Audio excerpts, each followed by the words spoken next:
Urdu world wise میں خوش آمدید۔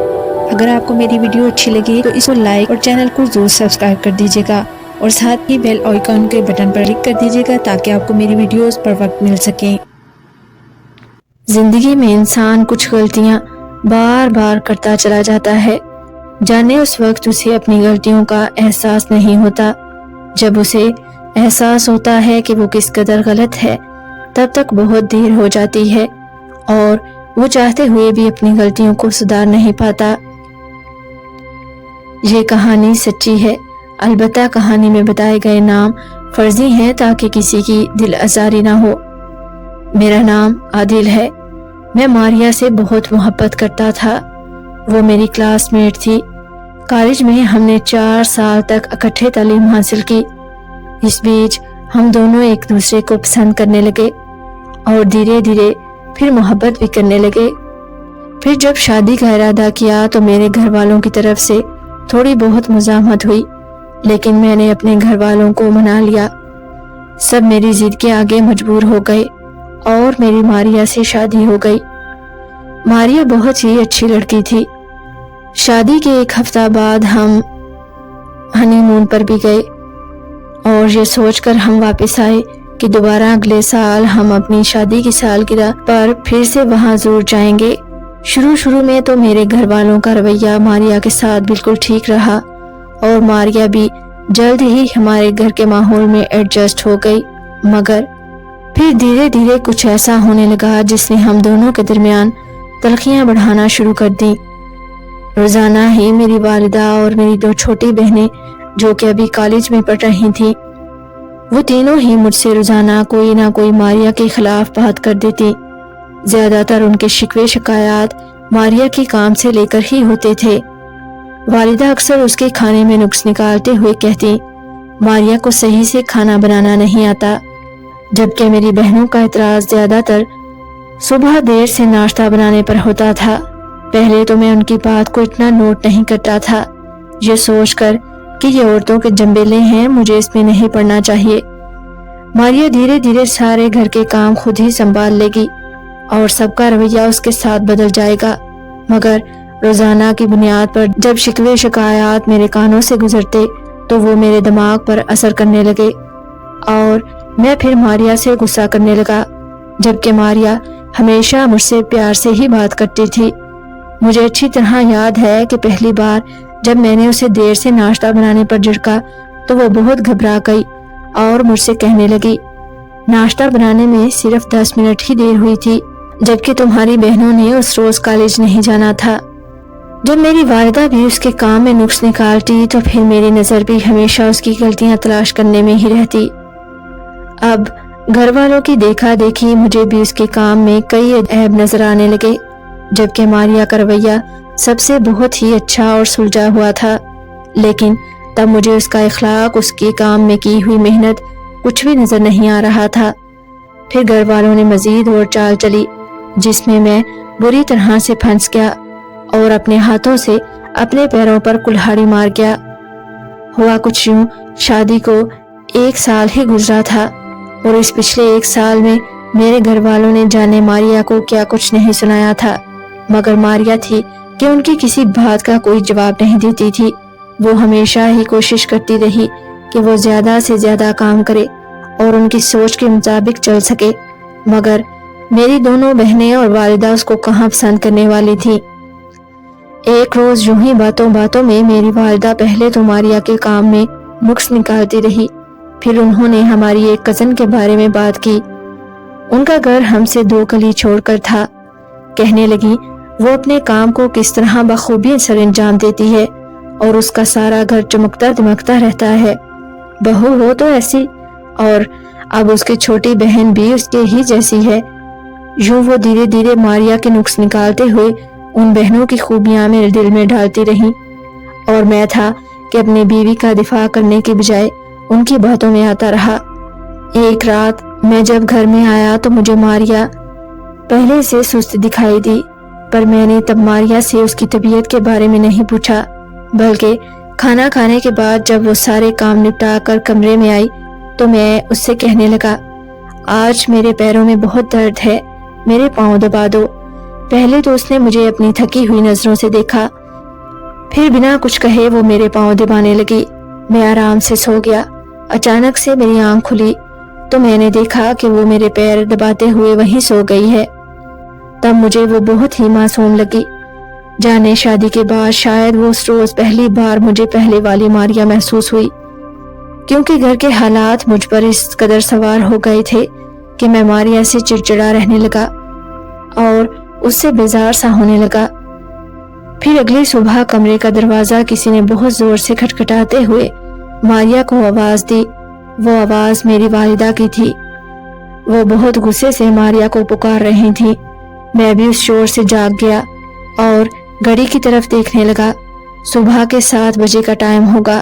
میں نے غصے سے ماریا کی طرف دیکھا، کیونکہ پہلے تو وہ صبح کے 5 بجے ہی اٹھ جاتی تھی اور صبح کا ناشتہ اور گھر کے باقی صبح کے سارے کام 7 بجے تک تقریباً کر ہی لیتی تھی۔ اس روز وہ آرام سے ہی لیٹی تھی۔ میں نے جلدی سے دروازہ کھولا اور پھر ماریا بھی اتنے میں اٹھ گئی۔ میری والدہ مجھ سے کہنے لگی، اب تو تمہیں یقین آ گیا ہوگا تمہاری بیوی کس قدر کام چور ہے۔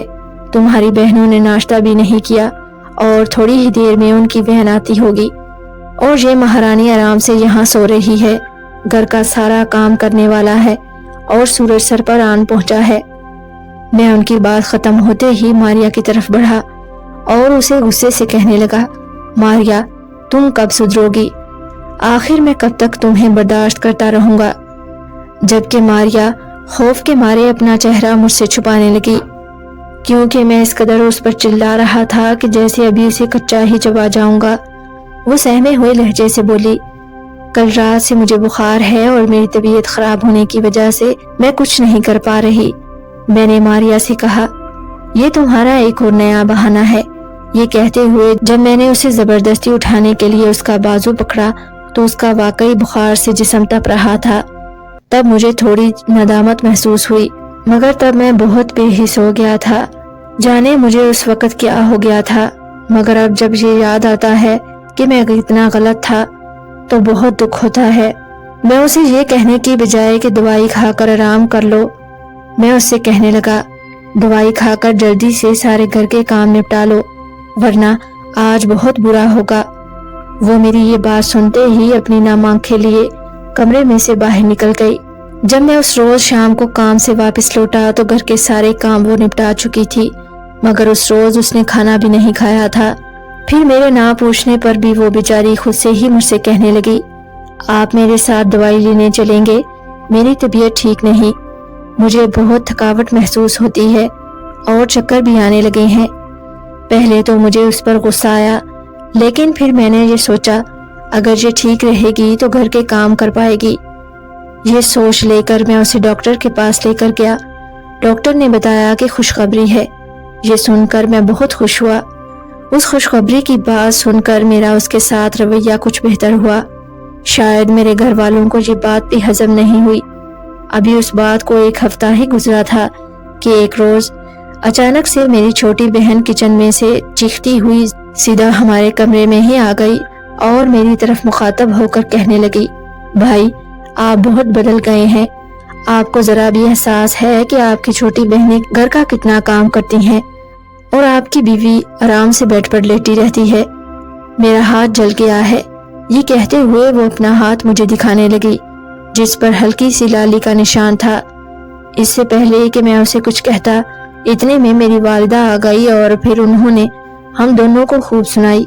اس طرح وہ دونوں مل کر باتوں ہی باتوں میں مجھے شرمندہ کر کے کمرے میں سے باہر نکل گئیں، جبکہ میں ہمیشہ کی طرح ان کے آگے خاموش رہا اور ان کے کمرے میں سے نکلتے ہی ماریا کو کہنے لگا، آئندہ سے تم گھر کے کام خود دیکھ لینا، ابھی تو شروعات والے مہینے ہیں اور آہستہ آہستہ گھر کے کام نپٹا لیا کرو۔ تم اس گھر کی بہو ہو اور تمہیں ہی سارے گھر کے کام دیکھنے ہیں۔ میری بہنیں بہت چھوٹی ہیں اور ان کو پڑھنا بھی ہوتا ہے، اس لیے تم گھر کے کام خود کر لیا کرو۔ امی بھی گھر کا کام نہیں کر سکتی، وہ بیمار رہتی ہیں۔ ماریا بیچاری مجھے خاموشی سے سوالیہ نظروں سے دیکھتی رہی۔ میں اس کو یوں حکم سنا کر گھر سے باہر چلا گیا۔ پھر سے وہی کام شروع ہو گیا۔ اور وہ 9 مہینے اس نے اسی طرح ناچاکی میں ہی گزارے، جبکہ تب ماریا کو سب سے زیادہ میری توجہ کی ضرورت تھی۔ اللہ نے ہمیں بیٹے کی نعمت سے نوازا۔ پھر وہ رات بھر بچے کو سنبھالتی رہتی اور دن بھر کام کرتی۔ اس بیچ میں نے کبھی اس کا ساتھ نہیں دیا تھا، اور نہ ہی کبھی میں نے اپنے گھر والوں کو اس کے ساتھ کام کرنے کے لیے کہا، بلکہ نوبت یہاں تک آئی کہ کئی بار وہ صبح جلدی نہ اٹھنے کی وجہ سے ناشتہ دیر سے بناتی تھی، اور اس وجہ سے میں نے اس پر کئی بار ہاتھ بھی اٹھایا۔ انہی دنوں میری والدہ نے مجھے بتایا کہ ہماری اسی کزن نے ہماری دعوت کی ہے، جس کا ذکر وہ مجھ سے اکثر تعریفوں کا بل باندھتے ہوئے کرتی تھی۔ ہم سارے گھر والے ان کی دعوت پر گئے۔ وہ بھی بہت اچھے سے سارا گھر سنبھالے ہوئے تھی۔ گھر کی سجاوٹ سے خوب اچھے سے اندازہ ہو رہا تھا، ہر چیز سے نفاست جھلک رہی تھی۔ اس روز اس کی وہی چھوٹی بہن بھی اس کے گھر میں ہی تھی۔ وہ بھی اپنی بہن کی طرح ہی صاف ستھری اور سٹائلش لگ رہی تھی، جبکہ ماریا نے اب بننا سنورنا بھی چھوڑ دیا تھا، کیونکہ شاید میں نے اب اس کی طرف دیکھنا ہی چھوڑ دیا تھا۔ وہ بیچاری کرتی بھی تو کیا کرتی، گھر کے کام کرتے ہوئے اس نے اپنے بیٹے کو بھی سنبھالنا ہوتا تھا۔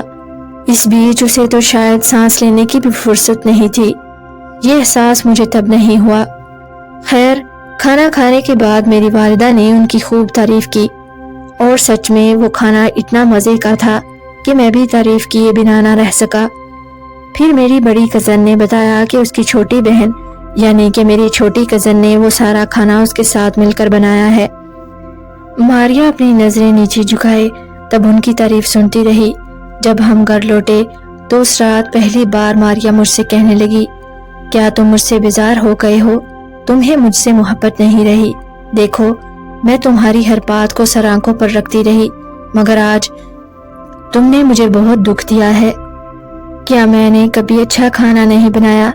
گھر والوں سے تو مجھے اس بات کی توقع نہیں تھی، لیکن تم نے بھی کبھی میرے کھانے کی تعریف نہیں کی۔ میں تو پہلے یہی سوچتی تھی شاید تمہیں عادت نہیں کسی کی تعریف کرنے کی، مگر آج تم نے میرا دل بہت توڑا ہے۔ یوں کسی غیر کی تعریف سن کر وہ شاید بہت ہی بری طرح سے ٹوٹی تھی، اور ٹوٹتی بھی کیوں نہ، میں بھی تو بہت بدل چکا تھا۔ ایک عورت گھر کے سب افراد کی مخالفت برداشت کر سکتی ہے صرف اپنے شوہر کی وجہ سے، لیکن جب شوہر ہی اس کے مخالف ہو جائے تو وہ عورت پھر ہار جاتی ہے۔ شاید ایسا ہی اس کے ساتھ ہوا تھا۔ اس روز جب اس نے مجھ سے یہ سوال کیا تو میں اس سے جھگڑنے لگا، یہ کہتے ہوئے کہ واقعی تم اچھا کھانا نہیں بناتی، اور کبھی اگر بھولے سے بنا بھی لیتی ہو تو کھانا اتنی دیر سے بناتی ہو کہ بھوک ہی مر جاتی ہے۔ وہ میرا یہ جواب سن کر رونے لگی۔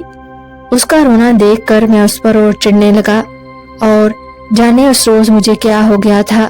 شاید مجھے اپنی کزن اب اچھی لگنے لگی تھی، اور میرے دل میں یہ خیال تھا کہ ماریا کی جگہ مجھے اس سے شادی کرنی چاہیے تھی، اس لیے اس روز مجھے ماریا سب سے بری عورت لگ رہی تھی۔ اس روز ہمارا بہت جھگڑا ہوا، اور میں نے غصے میں ماریا کو طلاق دے دی، جبکہ وہ طلاق کا لفظ سنتے ہی خاموش ہو گئی، اور روتے ہوئے اپنا سامان سمیٹ کر اپنے گھر والوں کو فون کال پر اس نے بتایا کہ اس کا گھر اجڑ چکا ہے۔ کچھ ہی لمحوں میں اس کے گھر والے آئے اور وہ بچے کو لے کر وہاں سے ہمیشہ ہمیشہ کے لیے چلی گئی۔ کئی دنوں تک مجھے اپنی غلطی کا احساس نہیں ہوا، پھر دھیرے دھیرے مجھے اپنا بچہ یاد آنے لگا اور ماریا کی غیر موجودگی مجھے محسوس ہونے لگی۔ پھر میں اپنا دل بہلانے کے لیے اپنی اسی کزن کے گھر میں بغیر کچھ سوچے چلا گیا۔ اس روز جب میں نے ان کا دروازہ کھٹکھٹایا تو میرے کئی بار دستک دینے کے بعد میری اسی کزن نے دروازہ کھولا۔ جب میں نے اسے دیکھا تو میں حیران رہ گیا، کیونکہ اس روز اس کے بال بکھرے ہوئے تھے اور وہ اپنی آنکھیں مل رہی تھی، شاید وہ ابھی تک سو رہی تھی۔ پھر میں نے ہچکچاتے ہوئے اس سے اس کے شوہر کے بارے میں پوچھا کہ وہ گھر پر ہی ہے۔ پھر وہ اپنی پھیکی سی مسکراہٹ سے مجھے جواب دیتے ہوئے کہنے لگی، ہاں وہ کسی کام سے باہر نکلے ہیں، 5 منٹ تک آ جائیں گے۔ یہ کہتے ہوئے وہ مجھے اندر آنے کے لیے کہنے لگی۔ میں جب ان کے گھر میں داخل ہوا تو گھر کا منظر الگ ہی تھا، شاید ان کا گھر بھی میری طرح ہی اجڑ گیا تھا۔ ہر چیز بکھری ہوئی تھی، اور میں وہیں ہال میں ہی بیٹھ گیا۔ ان کا اوپن کچن تھا، یعنی ہال میں بیٹھا ہوا انسان آسانی سے کچن کی ساری صورتحال دیکھ سکتا تھا۔ اچانک سے میری نظر جب کچن کی طرف پڑی تو شاید رات والے برتن بھی ویسے ہی دھونے والے پڑے تھے۔ وہ ساری صورتحال دیکھ کر مجھے بہت تعجب ہوا، کیونکہ اس سے پہلے جب بھی میں ان کے گھر جاتا تھا تو ہر چیز بہت ہی سلیقے سے اور صاف رکھی ہوتی تھی، اور میری وہی کزن اپنے آپ کو خوب سجا سنوار کر رکھتی تھی، جبکہ آج تو وہ کچھ علیحدہ ہی لگ رہی تھی۔ مجھے ان کے گھر میں بیٹھے 5 منٹ ہی گزرے تھے کہ اس کا شوہر آ گیا۔ گفتگو کے دوران اس نے بتایا کہ اس کی اسی چھوٹی سالی یعنی میری چھوٹی کزن کی منگنی ہو گئی ہے اور 1 ہفتے بعد اس کی شادی ہے۔ یہ بات سن کر مجھے دکھ ہوا۔ وہ ہمارے دور کے رشتہ دار تھے، اس وجہ سے مجھے اس کی منگنی کے بارے میں پہلے معلوم نہیں تھا۔ مجھے سن کر دکھ اس لیے ہوا کیونکہ میں تو کچھ اور ہی سوچنے لگا تھا۔